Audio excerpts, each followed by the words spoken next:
తండ్రి అయిన దేవుని ఎదుట పవిత్రమును నిష్కలంకమునైన భక్తి ఏదనగా, దిక్కులేని పిల్లలను విధవరాండ్రను వారి ఇబ్బందిలో పరామర్శించుటయు, ఇహలోక మాలిన్యము తన కంటకుండా తన్ను తాను కాపాడుకొనుటయునే.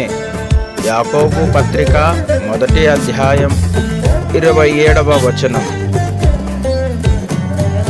నిజమైన భక్తేదో తెలుసా, దిక్కులేని పిల్లలను చూచుట.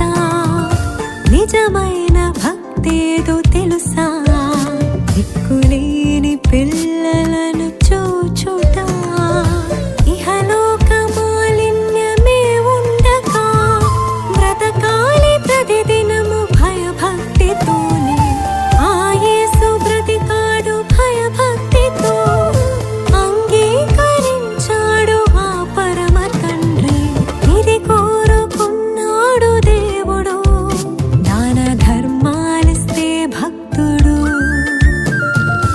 ఈ భక్తి చూస్తాడు దేవుడు, ఉన్నవన్నీ ఇస్తే భక్తుడు. నిజమైన భక్తేదో తెలుసా, దిక్కులేని వారిని చూచుట. భయభక్తులు కలిగి ఉన్నందున ఆయన అంగీకరింపబడెను. హెబ్రీయులకు రాసిన పత్రిక 5వ అధ్యాయము 7వ వచనము.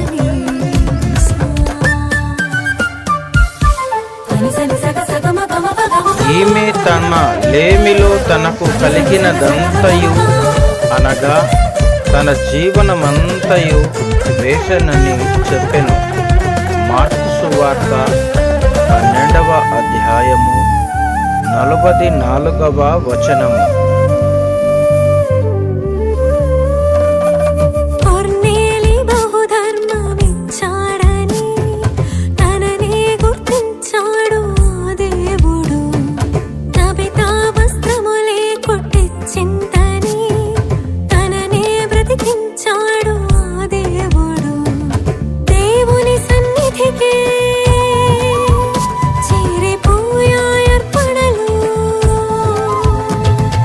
పేతురుని పంపి అద్భుతాలే చేశాడు.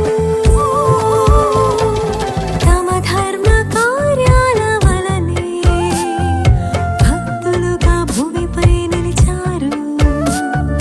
నువ్వు భక్తుడవై నిలవాలంటే పొరుగు వారికి ధర్మం చేయాలి. నిజమైన భక్తేదో తెలుసా, దిక్కులేని పిల్లలను చూచుట. భూములైనను ఇండ్లైనను కలిగిన వారు అమ్మిన వాటి వెల తెచ్చి అపోస్తుల పాదముల యొద్ద పెట్టుచూ వచ్చిరి. అపోస్తుల కార్యములు 4వ అధ్యాయం 34వ వచనం. తాను చూచిన తన సహోదరుని ప్రేమింపని వాడు తాను చూడని దేవుని ప్రేమింపలేడు. యోహాను 1వ పత్రిక 4వ అధ్యాయం 20వ వచనం. భూమి మీద నున్న భక్తులే శ్రేష్ఠులు, వారు నాకు కేవలము ఇష్టులు. కీర్తన 16వ కీర్తన 3వ వచనం.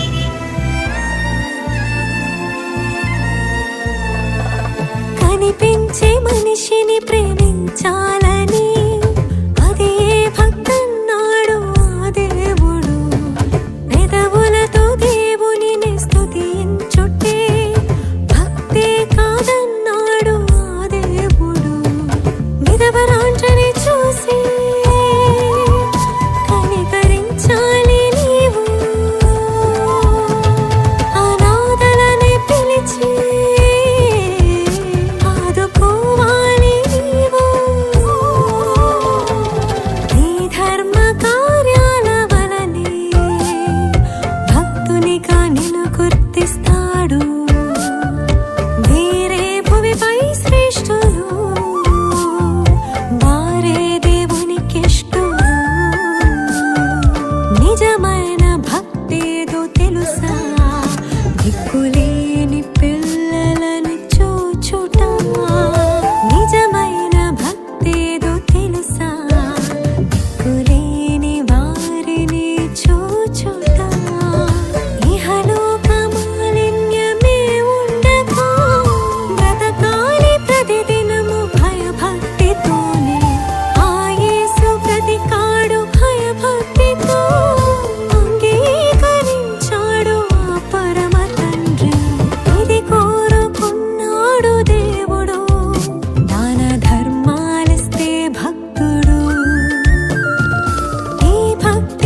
గమ